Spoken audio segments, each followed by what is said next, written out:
ছাত্রছাত্রীরা আশা করছি তোমরা SN2 রিঅ্যাকশন খুব ভালোভাবে তোমরা প্র্যাকটিস করেছো। তো আজকে যেটা আলোচনা করবো সেটা হচ্ছে SN1 রিঅ্যাকশন এবং SN1 রিঅ্যাকশনে আশা করছি তোমরা খুব ভালো করে এটা নিশ্চয়ই বুঝতে পারবে এবং ভালো করে বুঝতে তোমাদের হবে। দেখো SN1 রিঅ্যাকশন আমরা সাবস্টিটিউশন নিউক্লিওফিলিক বাইমলিকুলার বা SN2 রিঅ্যাকশন করেছিলাম। আজকে যেটা আমরা করবো সেটা হচ্ছে SN1 রিঅ্যাকশন এবং এর পুরো কথা হচ্ছে সাবস্টিটিউশন নিউক্লিওফিলিক ইউনিমলিকুলার। সাবস্টিটিউশন এর পুরো কথা হচ্ছে সাবস্টিটিউশন নিউক্লিওফিলিক ইউনিমলিকুলার সাবস্টিটিউশন নিউক্লিওফিলিক ইউনিমলিকুলার। তো এইটা নিয়ে আলোচনা করব, অর্থাৎ ইউনিমলিকুলার নিউক্লিওফিলিক সাবস্টিটিউশন আমরা এভাবেই পড়বো। অর্থাৎ এখানে যে রেটটা যেটা নির্ধারিত হবে এটা কিন্তু সেখানে কেবলমাত্র হ্যালো অ্যালকেন থাকবে, সেখানে কোনো নিউক্লিওফাইল থাকবে না। তো SN1 রিঅ্যাকশনটাকে আমরা মূলত SN1 রিঅ্যাকশনটাকে যদি একটা করতে চাই, ধরো একটা বিক্রিয়া মানে একটা আমি হ্যালো অ্যালকেন করছি, hello alkane optically active hello alkane, মানে ধরো আমি এখানে X নিচ্ছি এবং এখানে আমি আগের বারের মধ্যে এখানে H নিচ্ছি আর ড্যাশ পজিশনে আমি একটা CH3 নিচ্ছি এবং OH পজিশনে আমি নিচ্ছি একটা C2H5। দেখো এটা অপটিক্যালি অ্যাক্টিভ কম্পাউন্ড। এই অপটিক্যালি অ্যাক্টিভ কম্পাউন্ডের মধ্যে যদি আমি কোনো নিউক্লিওফাইল অ্যাড করতে চাই, অপটিক্যালি অ্যাক্টিভ যদি আমি চাই যে নিউক্লিওফাইল অ্যাড করতে চাই এবং নিউক্লিওফাইল অ্যাড করতে চাই এবং অ্যাড করে এখানে X কে রিপ্লেস করে দিতে চাই এই নিউক্লিওফাইল দ্বারা। যদি আমি চাই যে এই বিক্রিয়াটা SN2 পথে সম্পন্ন হয়, তাহলে আমরা আগে কিভাবে এটা সম্পন্ন হয়েছে সেটা আমরা দেখেছি। যদি এই বিক্রিয়াটা SN1 পথে সম্পন্ন হয়, আমি এটা জাস্ট এক্সাম্পল দিচ্ছি, কে কোনটাতে হবে সেটা কিন্তু আমরা বেছে নিতে পারবো যে কোন বিক্রিয়াটা কোন পথে হবে। তো SN1 পথে যদি এটা সম্পন্ন হয়, SN1 পথে যদি সম্পন্ন হয় তাহলে এই বিক্রিয়াটা কিরকম হবে দেখো। SN1 পথে সম্পন্ন যদি হয় তাহলে এই বিক্রিয়াটা কিরকম হবে তুমি একটু দেখো। SN1 পথে যদি সম্পন্ন হয় তাহলে প্রথমে যেটা হয় দুটো স্টেপের রিঅ্যাকশন হয়। এটা হচ্ছে টু স্টেপ রিঅ্যাকশন। ফার্স্ট স্টেপে কি হয়, ফার্স্ট স্টেপে কি হয়, একটা হচ্ছে ফার্স্ট স্টেপ বা স্টেপ ওয়ানে কি হয়, স্টেপ ওয়ানে হয় জেনারেশন অফ কার্বোক্যাটায়ন। অর্থাৎ তোমরা এটাকে লেখো যে কার্বোক্যাটায়ন সৃষ্টি। ফার্স্ট স্টেপে কি হয়, কার্বোক্যাটায়ন সৃষ্টি। কোনটা আবার কার্বোক্যাটায়ন একটু দেখে নি, কার্বোক্যাটায়ন সৃষ্টি। তো দেখো কার্বোক্যাটায়ন সৃষ্টি এটা কিভাবে হয়, SN1 পদ্ধতি সম্পন্ন প্রথমে হবে কার্বোক্যাটায়ন সৃষ্টি। এবং কার্বোক্যাটায়ন সৃষ্টি কার হবে, দেখো এই যে হ্যালো অ্যালকেনটা আমি লিখেছি এর কিন্তু প্রাথমিক অবস্থায় কার্বোক্যাটায়ন সৃষ্টি হবে। এখানে আমি একটা দিয়ে দিলাম CH3, এখানে দিয়ে দিলাম আমি C2H5OH, C2H5 দিলাম আর এখানে দিলাম X। এটা এখান থেকে কার্বোক্যাটায়ন জেনারেশন হয় ফার্স্ট স্টেপে। এবং এটাতে কোন ফার্স্ট স্টেপে কেবলমাত্র জল মানে একটা এখানে দ্রাবক পোলার প্রোটিক সলভেন্ট এখানে ব্যবহার করা হবে। পোলার এবং প্রোটিক মানে যেখানে H+ দান করতে পারবে। এই পোলার প্রোটিক সলভেন্টের উপস্থিতিতে এই যে কার্বন আর X যে হ্যালোজেন যে বন্ডটা, এই বন্ডটা কিন্তু ভেঙে যাবে। এই বন্ধনটা যদি ভেঙে যায় তাহলে কি হবে, তাহলে এই Xটা তার এখানে বন্ধন জোড়ের যে ইলেকট্রনগুলো আছে সেই এটা হ্যালোজেনটা নিয়ে নেবে আর এখানে এই কার্বনটাতে ইলেকট্রনের ঘাটতি দেখা দেবে। সেই কারণে কিন্তু এটাকে আমরা প্লাস চিহ্ন দিয়ে প্রকাশ করব। অর্থাৎ এখানে কিন্তু কার্বোক্যাটায়ন জেনারেশন হচ্ছে। এখানে দেখো C+ তৈরি হচ্ছে, এই বন্ডটা পুরো ভেঙে যাবে এই পোলার প্রোটিক সলভেন্টের উপস্থিতিতে। এবং এখানে কি হচ্ছে, এখানে H আছে এবং এখানে যেটা H আছে এবং যেটা এখানে যেটা আছে দেখো এখানে H আছে। আর এখানে যদি বন্ড ভেঙে যায় তখন কিন্তু এই যে বন্ডটা যদি ভেঙে যাচ্ছে তখন কিন্তু এই যে এরা কিন্তু এই তিনটে গ্রুপ কিন্তু নির্দিষ্ট প্লেনেই চলে আসবে, মানে একই প্লেনে চলে আসবে। অ্যাবাভ দ্য প্লেন আর বিলো দ্য প্লেন কিন্তু আর হবে না, কারণ এই যে এখানে যে এটা ছিল এই হ্যালোজেনটা ছিল এর জন্য কিন্তু এটা অ্যাবাভ দ্য প্লেন বা বিলো দ্য প্লেন ছিল। কিন্তু এটা যখন সরে যাচ্ছে তখন কিন্তু একটা নির্দিষ্ট প্লেনেই চলে আসবে। অর্থাৎ আমি এখানে H করছি এবং এখানে আমি CH3 করছি এবং এখানে আমি C2H5 করছি, C2H5 করলাম। এবং এখানে আমার কিন্তু এক্স মাইনাস আমার বেরিয়ে চলে গেল, এক্স মাইনাস বেরিয়ে চলে গেল। ফার্স্ট স্টেপে কিন্তু এটা হলো জেনারেশন অফ কার্বোক্যাটায়ন। ঠিক আছে, এবার সেকেন্ড স্টেপে কি হবে? সেকেন্ড স্টেপ আমি করব, দেখো দ্বিতীয় স্টেপ নাম্বার 2, দ্বিতীয় স্টেপ সেকেন্ড স্টেপে কি হবে? সেকেন্ড স্টেপে এই যে কার্বোক্যাটায়ন জেনারেশন হচ্ছে, এখানে কিন্তু তুমি নিউক্লিওফাইল কিন্তু আসবে। সেকেন্ড স্টেপে এই কার্বোক্যাটায়ন এখানে কার্বোক্যাটায়ন জেনারেশন হচ্ছে, এইখানে যে কার্বোক্যাটায়ন জেনারেশন হচ্ছে এখানে কিন্তু এখানে এই যে কার্বোক্যাটায়ন যেটা জেনারেশন হচ্ছে এখানে কিন্তু নিউক্লিওফাইল অ্যাটাক করবে। এবং এখানে যে নিউক্লিওফাইল অ্যাটাক করবে, এই নিউক্লিওফাইল অ্যাটাকে কিন্তু দুদিক থেকেই সম্ভব। ফ্রন্ট সাইডেও কেউ নেই, ব্যাক সাইডেও কেউ নেই, অর্থাৎ নিউক্লিওফাইল এখানে কিন্তু দুদিক থেকে অ্যাটাক করতে পারবে। SN2 রিঅ্যাকশনে নিউক্লিওফাইল প্রধানত ব্যাক সাইড অ্যাটাক পসিবল ছিল, পেছন থেকে আক্রমণ সম্ভব ছিল, কিন্তু এখানে SN1 রিঅ্যাকশনে এই নিউক্লিওফাইল কিন্তু ফ্রন্ট সাইড অ্যাটাক করতে পারে। আমি ফ্রন্ট সাইডটা প্রথমে দেখাই। ফ্রন্ট সাইড অ্যাটাক করলে কি হবে? এই কার্বনের সঙ্গে নিউক্লিওফাইল যুক্ত হয়ে যাচ্ছে, এখানে কোনো ইন্টারমিডিয়েট স্টেট হবে না। আর এই যে HCH3C2H5 ছিল, তারা যেমন অবস্থায় ছিল তারা তেমন অবস্থায় কিন্তু আবার ফিরে যাবে। এটা ধরো এখান থেকে এরকম তো ছিল, এই জায়গাটাতে এরকম ছিল, এই জায়গাটাতে এই যে এখানটাতে এরকম অবস্থায় ছিল। এই হ্যালোজেনটা সরে যাওয়ার পরে, এই হ্যালোজেনটা যখন রিলিজ হয়ে তখন আবার সোজা হয়ে যাচ্ছে, একই প্লেনে চলে আসছে। আবার নিউক্লিওফাইল যখন অ্যাটাক করছে তখন আবার এটা মিকে যাচ্ছে, অর্থাৎ আবার এরা কিন্তু এই কনফিগারেশনে চলে আসছে। এবং এই কনফিগারেশনে চলে আসে, আবার তুমি এই কনফিগারেশনটা লিখে দাও। এখানে যদি এখানে হবে এইচ, এখানে ড্যাশ পজিশনে হচ্ছে CH3, ড্যাশ পজিশনে CH3, এবং OH পজিশনে এখানে কিন্তু OH পজিশনে যেটা আছে C2H5, সেই ফিগারে চলে এলো। আর নিউক্লিওফাইল এটাতে যেমন ফ্রন্ট সাইড অ্যাটাক করেছে, তেমনি নিউক্লিওফাইল ব্যাক সাইড অ্যাটাকও করতে পারে। আমি নিউক্লিওফাইলকে ব্যাক সাইড অ্যাটাক করাচ্ছি, দেখো এখানে জায়গাটা একটু শর্ট, একটু বুঝে নাও। নিউক্লিওফাইল এই ব্যাক সাইড অ্যাটাকও কিন্তু করতে পারে, কারণ ব্যাক সাইডেও কেউ নেই। ব্যাক সাইডে যদি অ্যাটাক করে তাহলে কি হবে? তাহলে যেটা হয়, তাহলে দেখো এটা হবে এরকম, এই কার্বন এখানে নিউক্লিওফাইল ব্যাক সাইডে অ্যাটাক করছে। ব্যাক সাইডে অ্যাটাক করার জন্য এরা যে প্লেনে ছিল সেই প্লেনটা কিন্তু আবার কিন্তু ওই দিকে সরে যাবে, উল্টো দিকে, এই ছাতা খোলার মতো হয়ে যাবে। মানে এখানে H, এবার তুমি এইটাকে ধরো ছাতাটা খুলছো, তাহলে H-টা দিকে যাচ্ছে, CH3টা এখানে আসবে। এর ছাতাটা যদি খোলো, আগের বারে বলেছিলাম, আর এর যদি একটা ছাতার মধ্যে যদি এই ছাতা খোলো, তাহলে এই C2H5টা এরকম আসছে, C2H5টা এরকম আসছে। তাহলে দেখো আমরা কিন্তু যদি ফ্রন্ট সাইড অ্যাটাক যদি করি তাহলে ফ্রন্ট সাইড অ্যাটাকে কিন্তু আমরা যেরকম ভাবে এই হ্যালো অ্যালকেনটা ছিল সেই রকমই আমরা পেলাম। এটাকে আমরা বলবো রিটেনশন অফ কনফিগারেশন, অর্থাৎ সে কিন্তু তার স্ট্রাকচারটাকে, তার যে গঠনটাকে তারা কিন্তু রিটেন করছে, অর্থাৎ একই জায়গায় রেখেছে। তাহলে ফ্রন্ট সাইড অ্যাটাক, এটা ফ্রন্ট সাইড অ্যাটাক হলো, এটা ফ্রন্ট সাইড অ্যাটাক। তোমরা এই জায়গাটা নোট করবে, ফ্রন্ট সাইড অ্যাটাক। এবং ফ্রন্ট সাইড অ্যাটাক মানে সামনের দিক থেকে অ্যাটাক হলে কি হবে? এটা হচ্ছে রিটেনশন অফ কনফিগারেশন, অর্থাৎ যেটাতে ছিল যেরকম ছিল সেই রকমই কিন্তু হয়ে গেছে, জাস্ট এখানে এক্স এর জায়গায় নিউক্লিওফাইল এসছে। এটাকে আমরা বলবো রিটেনশন অফ কনফিগারেশন, এটাকে আমরা বলবো রিটেনশন অফ কনফিগারেশন, মানে রিটেন করলো মানে একই জায়গায় রেখে দিল। আর এটাতে কি হলো? এটাতে সেই SN2 এর মতোই হলো ব্যাক সাইড অ্যাটাকে। এটাকে কি বলবো? এটাকে হচ্ছে ইনভার্সন অফ কনফিগারেশন, এটাকে বলবো ইনভার্সন অফ কনফিগারেশন। এবং এই দুটোই কিন্তু আমরা মিশ্রণ পাবো। যদি ব্যাক সাইড অ্যাটাক হয় তাহলে ইনভার্সন অফ কনফিগারেশন হয়। এটা ব্যাক সাইড অ্যাটাক যদি হয়, তাহলে কিন্তু আমরা ইনভার্সন অফ কনফিগারেশন পাবো। আর যদি ফ্রন্ট সাইড অ্যাটাক হয় তাহলে রিটেনশন অফ কনফিগারেশন পাবো। ইনভার্সন অফ কনফিগারেশন কেন? মানে যেটা ভাবে হ্যালোজেনটা ছিল, দেখো এই যে স্ট্রাকচার ঠিকঠাক উল্টো দিকে হয়ে গেল, মানে ইনভার্সন হয়ে গেল। এবং এই দুটোর মিশ্রণকে, যে রিটেনশন অফ কনফিগারেশন আর ইনভার্সন অফ কনফিগারেশন, এই দুটোর মিশ্রণকে আমরা বলবো রেসিমিক মিক্সচার। সুতরাং এখানে কিন্তু রেসিমিক মিক্সচারের সৃষ্টি হচ্ছে। এই যে এটাকে আমরা বলবো রিটেনশন কনফিগারেশন আর ইনভার্সন কনফিগারেশনকে আমরা কি বলবো? এটাকে আমরা বলবো রেসিমিক মিক্সচার,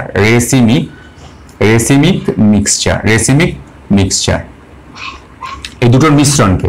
এবং এরা এরা একে অপরের মিরর ইমেজ,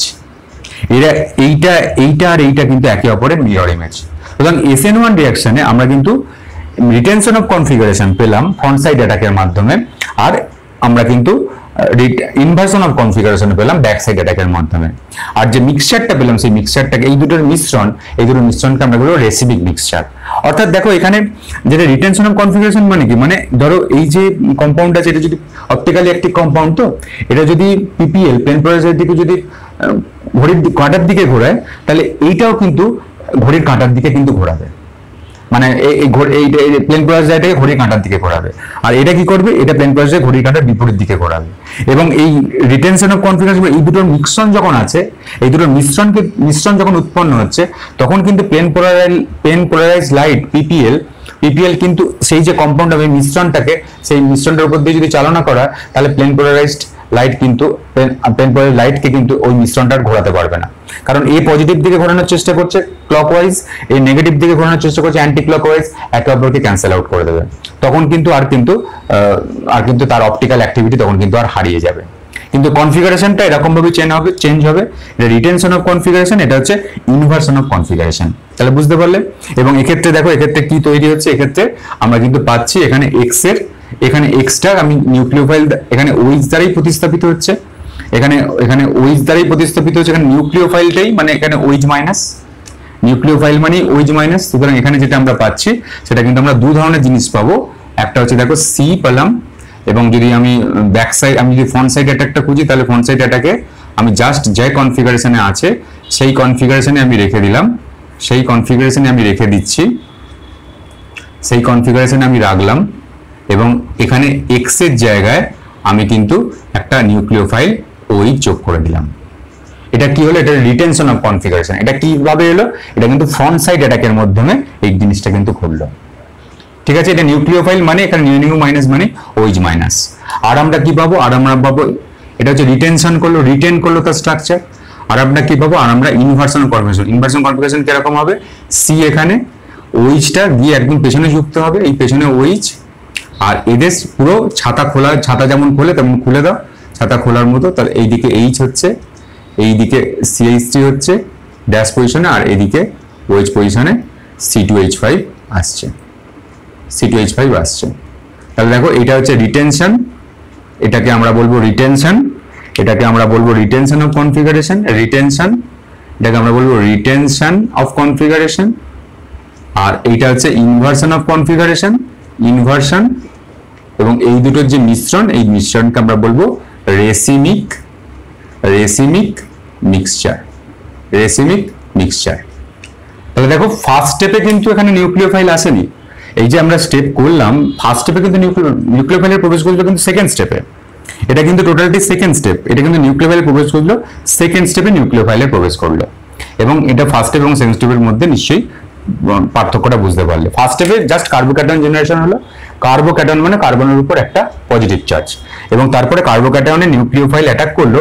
যদি ফ্রন্ট সাইড অ্যাটাক হতে পারে, ব্যাক সাইড অ্যাটাক হতে পারে।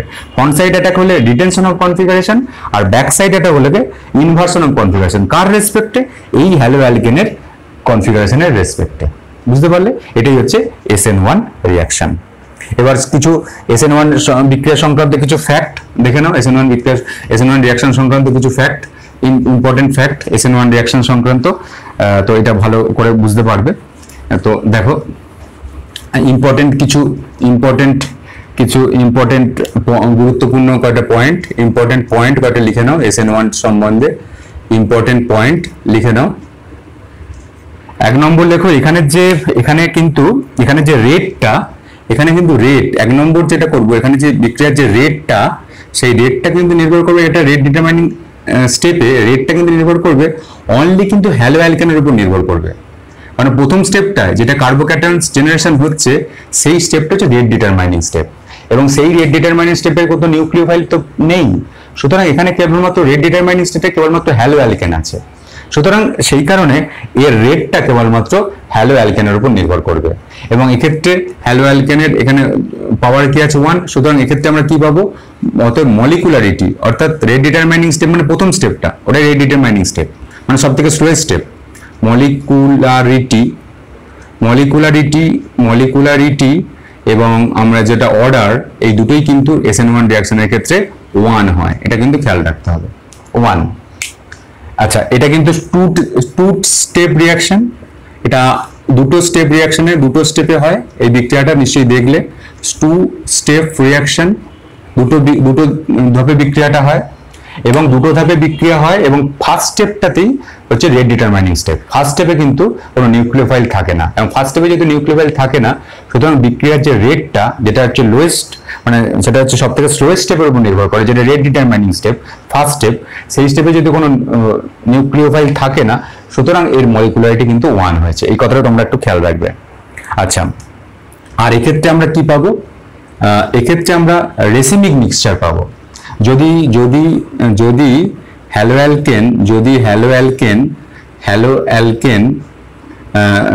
অ্যালকেন অপটিক্যালি অ্যাক্টিভ হয়, অপটিক্যালি অ্যাক্টিভ বা আলোক সক্রিয় হয়, তাহলে কি হবে? তাহলে রেসিমিক মিক্সচার পাওয়া যাবে। তাহলে কিন্তু রেসিমিক মিক্সচার, অর্থাৎ রেসিমিক মিক্সচারটা কি নিশ্চয়ই বুঝতে পেরেছো?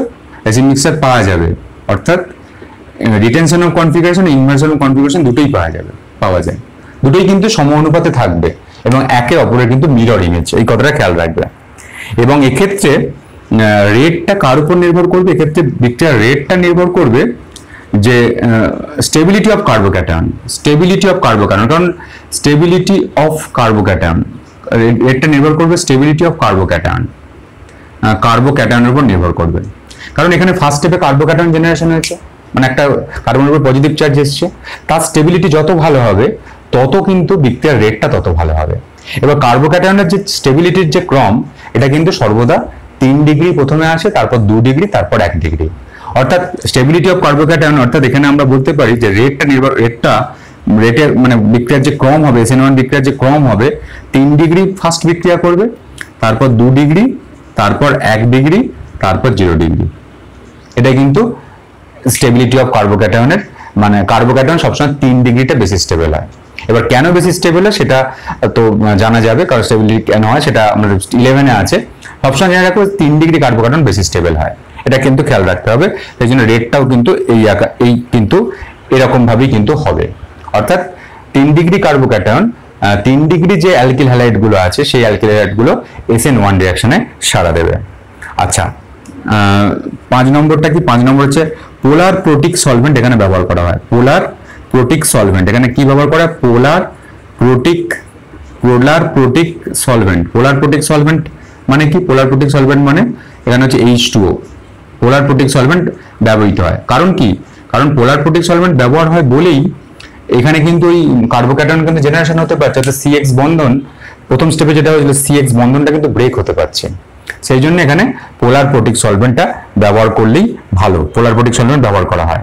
এবার দেখো আমি একটা এক্সাম্পল দেবো, এই 5টা পয়েন্ট তোমরা ভালো করে নোট করবে যে SN1 রিঅ্যাকশনে এই জিনিসগুলো ঘটে এবং মেকানিজমটাও তোমরা ভালো করে নোট করেছো। এবার একটা আমি এক্সাম্পল দেবো এবং এক্সাম্পল দিয়ে খুব ভালো করে এই জায়গাটা নোট করে নাও, খুব ভালো করে এই জায়গাটা তার মেকানিজমটা করব। দেখো দেখো আমি একটা এক্সাম্পল দেবো, দেখো এখানে 3 ডিগ্রি একটা হ্যালো অ্যালকেন নিচ্ছি, কারণ আমরা একটু আগেই দেখে এলাম যে 3 ডিগ্রি কার্বোক্যাটায়ন এই SN1 রিঅ্যাকশনে সব থেকে ভালো সাড়া দেবে, সব থেকে রেটটা তার সব থেকে ভালো হবে 3 ডিগ্রি কার্বোক্যাটায়ন। সেজন্য আমি 3 ডিগ্রি অ্যালকিল হ্যালাইড নিলাম। 3 ডিগ্রি অ্যালকিল হ্যালাইড মানে কি নিশ্চয়ই বুঝতে পেরেছো? এই ক্লোরিনটার সঙ্গে যে কার্বনটা যুক্ত আছে সেই কার্বনটার সঙ্গে 3টে কার্বন কিন্তু যুক্ত আছে, এই জন্য 3 ডিগ্রি।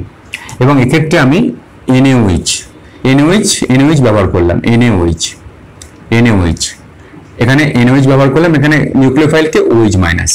এই বিক্রিয়াটা আমাকে ঘটাতে হবে। এই বিক্রিয়াটা কিভাবে ঘটবে, এর বিক্রিয়াটা ঘটবে কিভাবে এবং এই বিক্রিয়াটা ঘটবে এখানে ঘটাবো, বিক্রিয়াটা কিভাবে ঘটবে সেটার একটা এক্সাম্পলের মাধ্যমে আমি তোমাদের মানে মেকানিজমটা SN1, এই বিক্রিয়াটা SN1 বিক্রিয়াই হবে, কারণ এখানে দেখো 3 ডিগ্রি কার্বোক্যাটায়ন জেনারেট হবে এবং 3 ডিগ্রি কার্বোক্যাটায়ন কিন্তু SN1 রিঅ্যাকশনের মাধ্যমে কিন্তু বিক্রিয়াটা হবে, মানে 3 ডিগ্রি হ্যালো অ্যালকেনের বিক্রিয়াটা SN1 রিঅ্যাকশনের মাধ্যমেই হবে, এই কথাটা তোমাদের জেনে রাখতে হবে।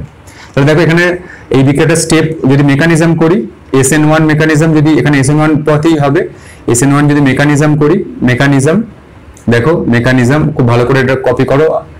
ফার্স্ট স্টেপ 1 কি হবে? Formation of carbocation. স্টেপ 1-এ আমরা করব ফরমেশন অফ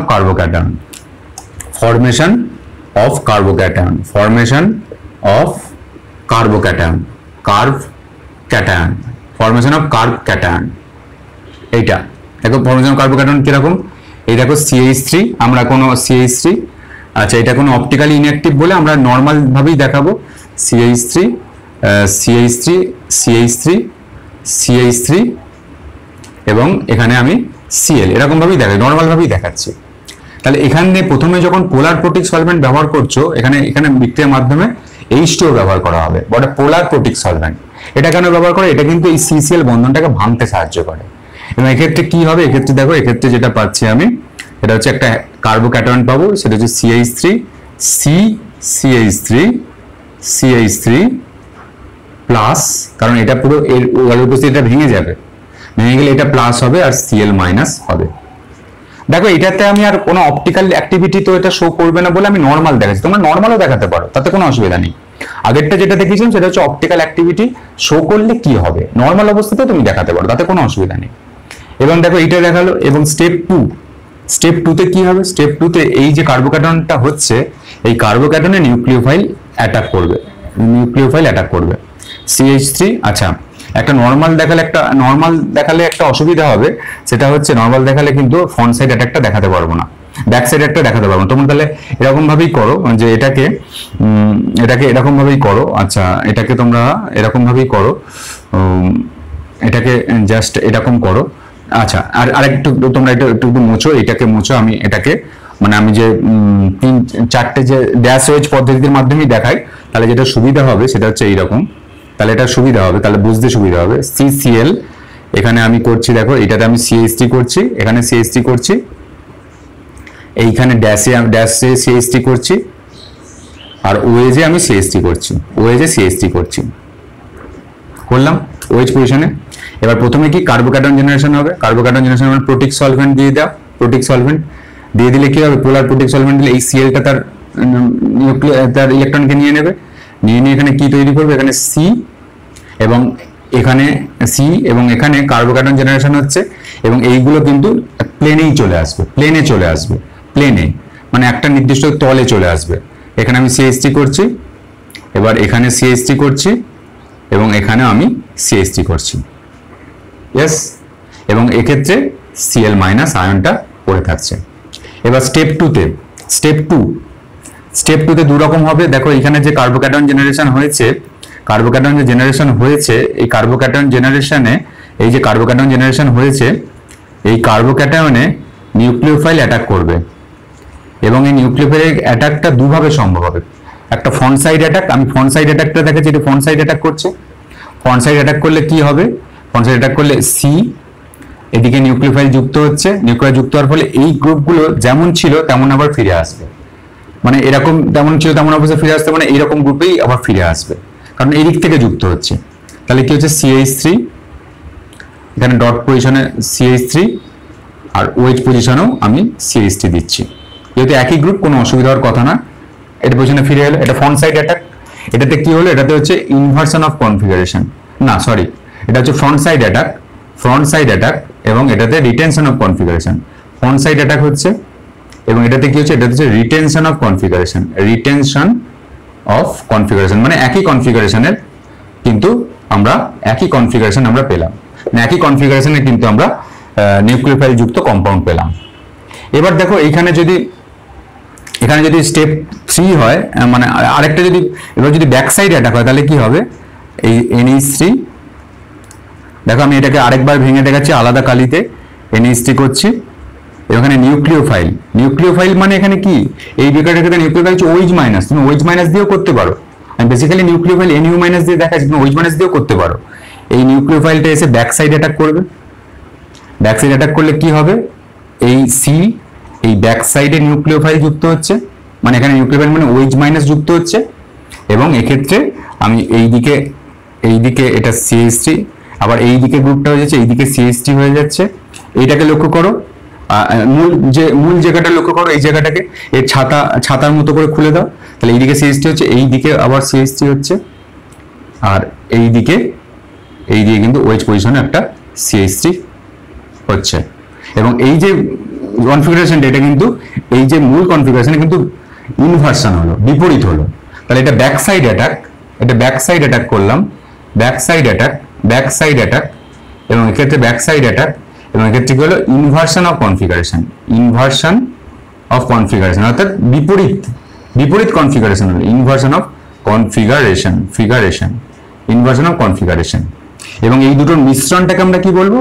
এই দুটোর মিশ্রণটাকে আমরা বলবো রেসিমিক মিক্সচার, রেসিমিক মিক্সচার। এই দুটোর মিশ্রণটাকে আমরা বলবো রেসিমিক মিক্সচার।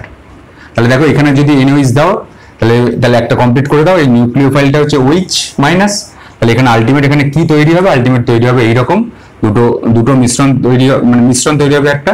এটা তো হচ্ছে একটা হচ্ছে রিটেনশন অফ কনফিগারেশন, এখানে দেখাচ্ছি, এটাকে তুলে দাও, এখানে OH দিয়ে দাও, নিউক্লিওফাইলের জায়গায় OH দিয়ে দিতে পারো, এখানে OH দিয়েও দেখাতে পারো, তাতে কোনো অসুবিধা নেই।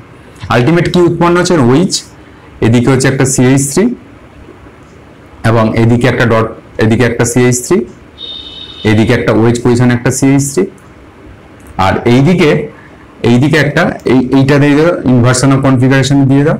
ইনভার্সন অফ কনফিগারেশনে কি হচ্ছে? এখানে C, এইদিকে এইদিকে OH, নিউক্লিওফাইলটা হচ্ছে OH, এইদিকে CH3, এইদিকে ডট ডট করে এইদিকে CH3 দাও ড্যাশ পজিশনে, আর এইদিকে OH পজিশনে একটা CH3 দিয়ে দাও। বাস, দ্যাটস ইট। দেখো এটা হচ্ছে রিটেনশন অফ কনফিগারেশন, আর এটা হচ্ছে ইনভার্সন অফ কনফিগারেশন। আর এটাকেও তুমি এরকম ভাবে দেখিয়ে দিতে পারলে সুবিধা হবে, মানে এরকম স্ট্রাকচার তুমি দেখিয়ে দিলে সুবিধা হবে। তাহলে দেখো এই রিটেনশন অফ, মানে এই SN1 এবং SN2 রিঅ্যাকশন, এটা কিন্তু অপটিক্যালি অ্যাক্টিভ কম্পাউন্ডের ক্ষেত্রে ঘটে, অপটিক্যালি ইনঅ্যাক্টিভ কম্পাউন্ডের ক্ষেত্রেও ঘটে। আমরা যদি এইভাবে দেখাতে পারি তাহলে কিন্তু দেখানোটা সোজা হবে। তাহলে দেখানোটা আমাদের মানে একদম পুরো চোখের সামনে ভাসবে যে কি হচ্ছে না হচ্ছে। এইভাবে দেখানোর চেষ্টা করো, আর যদি না পারো তাহলে নর্মাল ওয়েতেও দেখানো যেতে পারে, তাতে কোনো অসুবিধা নেই। মানে কোনো একটা তুমি আলো ড্যাশ ওয়েজ পজিশনে এরকম না দিয়ে তুমি নর্মাল ভাবে চারটে দাড়ি কেটে এরকম ভাবে চারটে মানে যোজ্যতাকেও দেখাতে পারো, কার্বনের চারটে যোজ্যতাকে। তো দেখো এইভাবেই কিন্তু আমরা SN2 SN1 রিঅ্যাকশন করলাম। এর পরের এপিসোডে আমরা কিন্তু SN1 এবং SN2 এক্ষেত্রে কিন্তু আরেকটা কথা এখানে বলতে হবে, দেখো এখানে যে নিউক্লিওফাইলটা ব্যবহার করা হয়, এই নিউক্লিওফাইলটা কিন্তু দুর্বল প্রকৃতির হলেও হবে।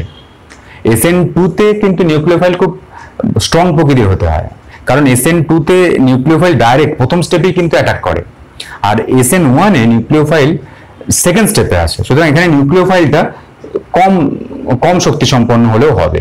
এখানে তোমরা যে ইম্পর্টেন্ট যে পয়েন্টগুলো লিখেছো সেই পয়েন্টে লিখে রাখো, যেখানে নিউক্লিওফাইলটা কম শক্তিশালী হলেও হবে, আর ওখানে SN2 টাতে নিউক্লিওফাইল কিন্তু বেশ শক্তিশালী হতে হবে, কারণ SN2 টাতে নিউক্লিওফাইল ডাইরেক্ট প্রথম স্টেপেই আক্রমণ করে, আর SN1 এ নিউক্লিওফাইল কিন্তু সেকেন্ড স্টেপে আক্রমণ করছে কার্বোক্যাটায়নকে, সেই জন্য কিন্তু এই ঘটনাটা ঘটছে। তাহলে এইটা তোমরা SN2 এবং SN1 টা ভালো করে করেছো, ভালো করে করো। SN2 এবং SN1 দুটো এপিসোড আমরা শেষ করলাম। এর পরের এপিসোডে SN2 এবং SN1 এর একটা পুরোপুরি কম্পারিজন আমি করব এবং তার সঙ্গে সঙ্গে কিছু কোশ্চেন আলোচনা করব। আজকে এই পর্যন্ত। SN2 SN1 খুব ডিটেলসে পড়ালাম, খুব ভালো করে পড়বে। SN2 আগে এপিসোডে, এই এপিসোডে SN1 খুব ভালো করে পড়ো। আজকে এই পর্যন্ত। এরপর নতুন ভিডিও নিয়ে SN2 SN1 এর পার্থক্য নিয়ে আমি তোমাদের কাছে আসছি। তোমরা ভালো থেকো, ভালো করে পড়াশোনা করো। ধন্যবাদ।